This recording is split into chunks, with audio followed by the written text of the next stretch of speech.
Life in my small hometown was as straightforward as it gets. My parents, John and Mary, were the rock-solid types, not much for fancy words or big dreams, but when it came to love and education for me and my brother Mike, they were all in. I guess you could say I had a pretty normal life, working as an insurance agent. It wasn't exactly thrilling, but it paid the bills. Then, along came Alex. He was different from the guys around town. He had this way of seeing the world that just pulled you in. We hit it off immediately, and before I knew it, we were planning a wedding. My job didn't seem all that important anymore, especially when we found out I was pregnant.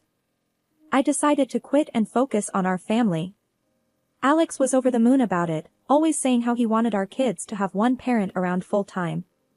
We ended up moving closer to Alex's parents, just a 5-minute walk away. He thought it'd be great, having family so close to help out with the baby and stuff. I wasn't exactly thrilled, but I agreed. That decision would come back to bite me in ways I couldn't have imagined, all thanks to Mrs. Anderson, my mother-in-law from hell. Mrs. Anderson had this idea of a perfect daughter-in-law, and let me tell you, I wasn't it. The woman had a comment for everything I did, from the way I washed the dishes to how I decided to stay home and raise our kid. One day, I was in the kitchen, trying to make sense of her latest critique on my lasagna, when Alex walked in. He found me muttering to myself about how to properly layer noodles according to the gospel of Mrs. Anderson. "What's got you talking to the pasta, Em?" he asked, trying to hide his amusement. "Your mom," I huffed, not looking up from the dish. "Apparently, I can't even make lasagna right. It's too, what did she call it? Unorthodox." Alex sighed, wrapping his arms around me from behind. "Don't let her get to you. You know how she is." "Yeah, a nightmare dressed like a daytime TV show host," I grumbled, but I couldn't help but lean back into his embrace. "It'll get better, you'll see. She just needs to get used to how things are now," he said, always the optimist. "Get used to it? Alex, she treats me like I'm the latest in a long line of disappointments she's had to endure. Next, she'll be telling me how to breathe correctly," I said, exasperated. "We could always try breathing exercises if it'll make her lay off," Alex joked, trying to lighten the mood. "I need more than breathing exercises to deal with your mother. I need a miracle," I shot back, finally cracking a smile. Despite the constant friction with Mrs. Anderson, life with Alex was everything I had hoped for and more. He was my rock, always there to make me laugh when I felt like pulling my hair out.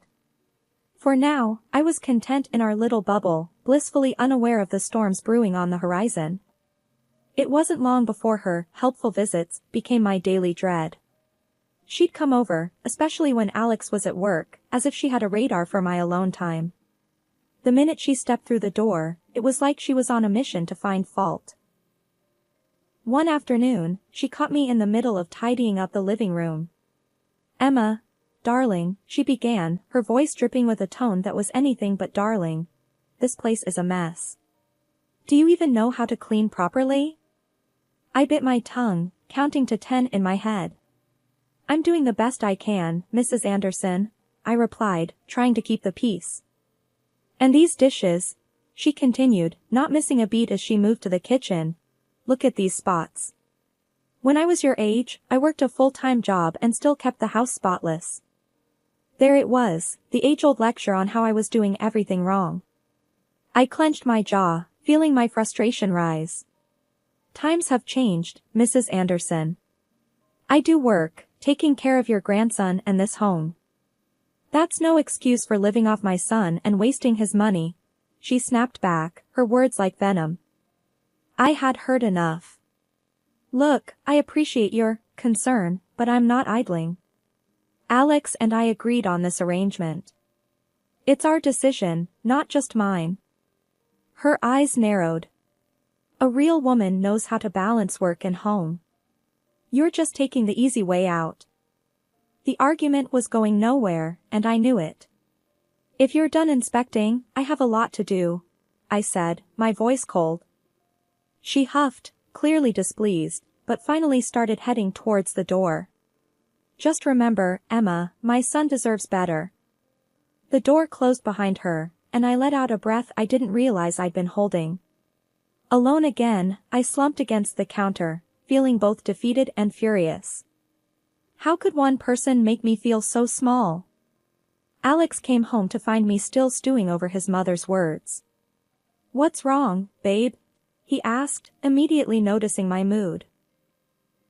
"Your mother," I started, and that was enough to set me off on a rant about her visit. "She thinks I'm lazy, that I'm wasting your money, that I don't know how to clean, or cook, or do anything right." Alex listened, his expression a mix of frustration and sympathy. When I finished, he wrapped me in a hug. You know I don't agree with any of that, right? We decided together for you to stay home with Max. You're doing an amazing job. Mom, she's from a different time. I'll talk to her, okay?" I nodded, leaning into his embrace. "I just wish she could see that I'm trying my best." "We'll get through this," Alex assured me. "Together, all right? Don't let her get to you." Easier said than done, I thought. But with Alex by my side, I felt a little bit stronger. Mrs. Anderson might be a storm cloud in my sunny sky, but I was starting to learn how to weather the storm. The battle lines at our dinner table were drawn over broccoli and butter-laden casseroles. I was all for quinoa salads and grilled veggies, trying to keep things light and healthy. Alex, bless his heart, dug into whatever I whipped up with a smile. Our little guy, Jake, was shaping up to be a mini food critic with a taste for anything green. But Mrs. Anderson, the queen of cream and butter, wasn't having any of it. She reckoned my health kick was some trendy nonsense that would cost more than we could chew. Come Jake's 6th birthday, the in-laws swung by to drop off their love and, in Mrs. Anderson's case, a trunkload of her signature dishes. She marched into our kitchen like it was her own and unloaded an arsenal of what could only be described as heart attack on a platter. I didn't mind. To each their own, right? But as we all sat down to celebrate, it was clear my cooking was the main attraction. Alex and Jake piled their plates with my dishes, and even Mr. Anderson, a man of few words and fewer dietary restrictions, bypassed his wife's offerings for mine. Mrs. Anderson, not one to be upstaged, started pushing her dishes across the table. "Try some of this, it's got real flavor," she insisted, her voice laced with a challenge. Alex, ever the diplomat, tried to let her down easy. "Mom, your food's great, but it doesn't agree with me lately. Emma's been cooking lighter, and it's been easier on my stomach." Even Mr. Anderson chimed in. "I get enough of these heavy meals at home. It's nice to have something different." You could see the storm brewing in Mrs. Anderson's eyes. She was about as pleased as a cat in a bath.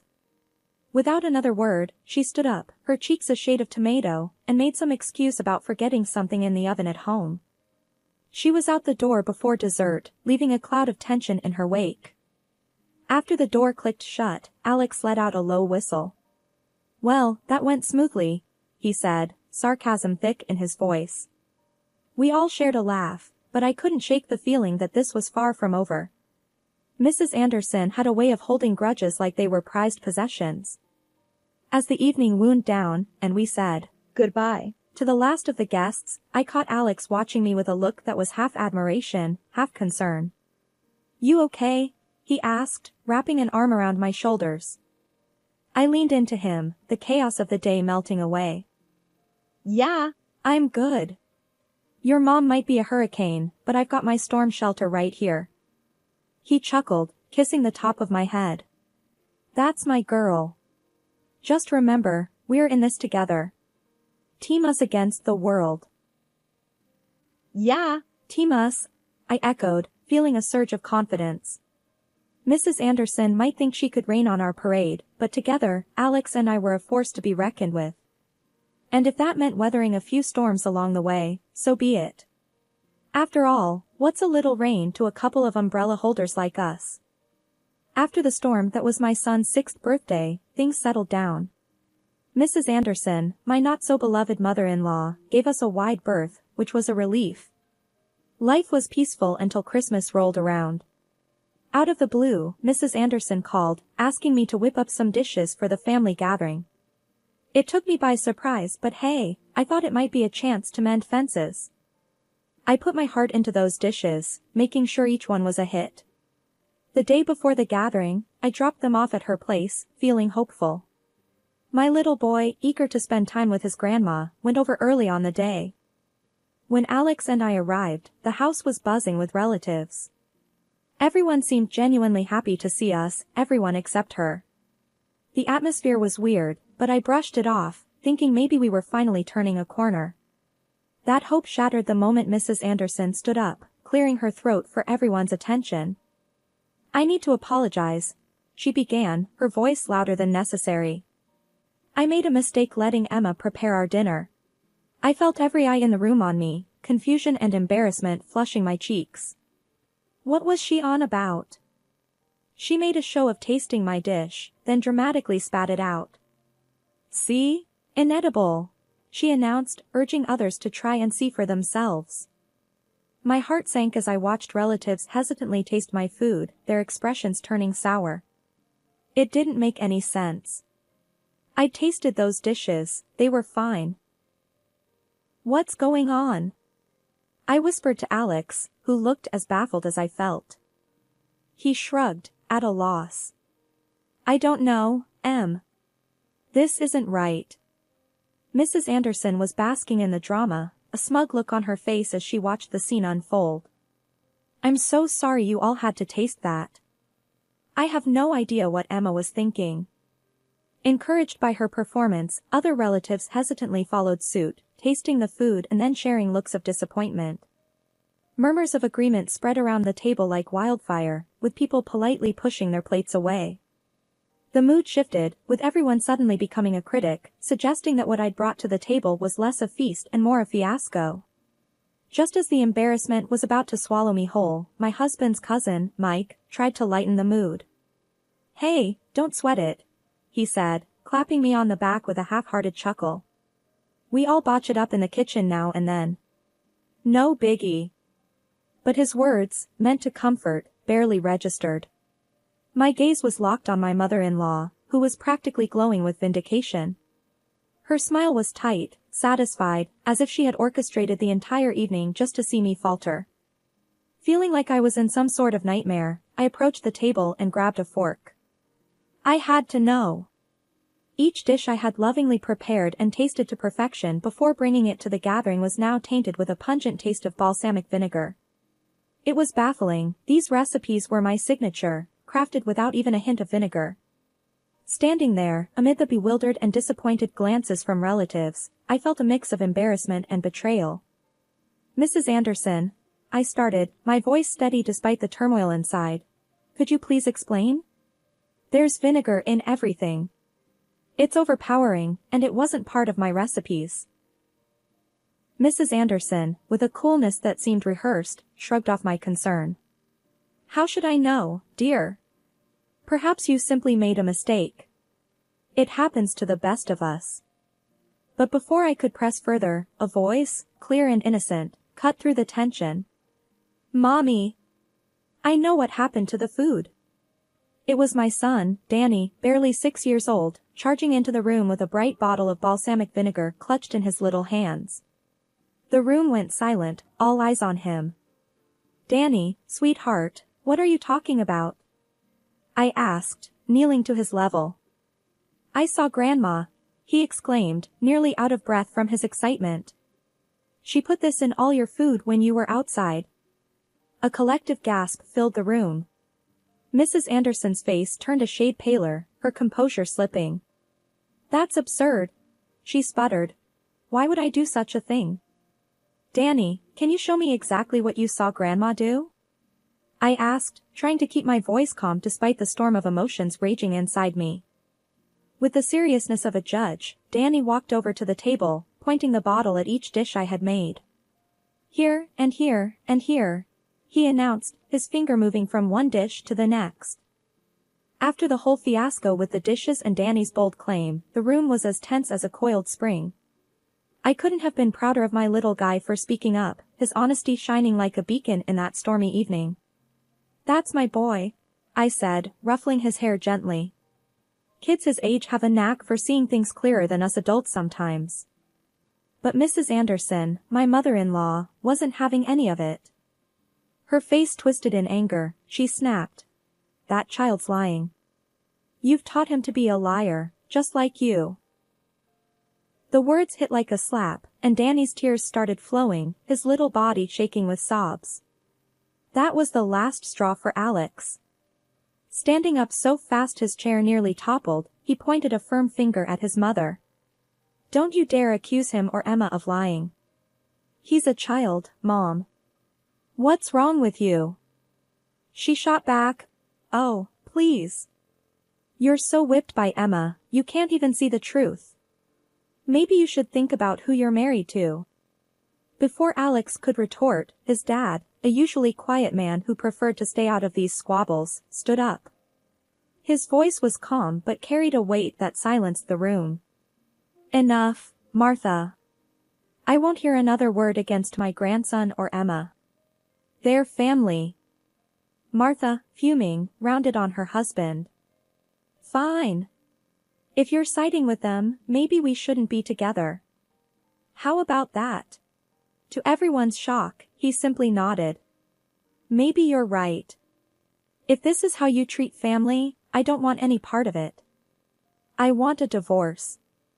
The room went silent, the air thick with disbelief. Martha's face fell, her anger turning to panic. You can't be serious, John. But John, with a resolve I'd never seen in him, just repeated himself. I am.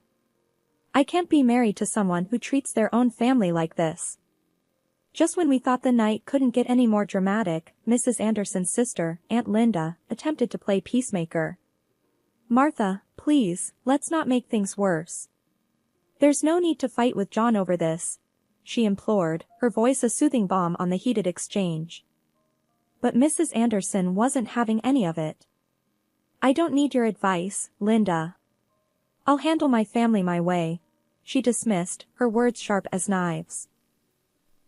Aunt Linda, taken aback by the rebuff, stood up, her face a mask of offense and disappointment. Well, if that's how you treat not just Emma, but all of us, I can't stay here, she declared, her voice tinged with sadness and disapproval. Her words were like a signal, and one by one, the other guests began to gather their things, their movements heavy with the weight of the evening's events. The atmosphere was charged with a mix of solidarity for what was right and disbelief at how quickly things had unraveled. The aftermath of the disastrous dinner at Mrs. Anderson's was like the calm after a storm. The guests had fled, leaving a palpable tension hanging in the air. Mr. Anderson, usually a man of few words and even fewer confrontations, turned to his wife with a look that was equal parts disappointment and determination. Martha, this is the last straw, he said, his voice steady but laced with an undeniable weariness.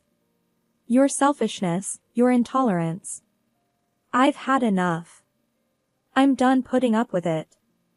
I'm leaving this house tonight. The words seemed to hit Mrs. Anderson like a physical blow. For once, she was speechless, her usual retorts and defenses failing her. She reached out, as if trying to physically pull her husband back, but Mr. Anderson was resolute.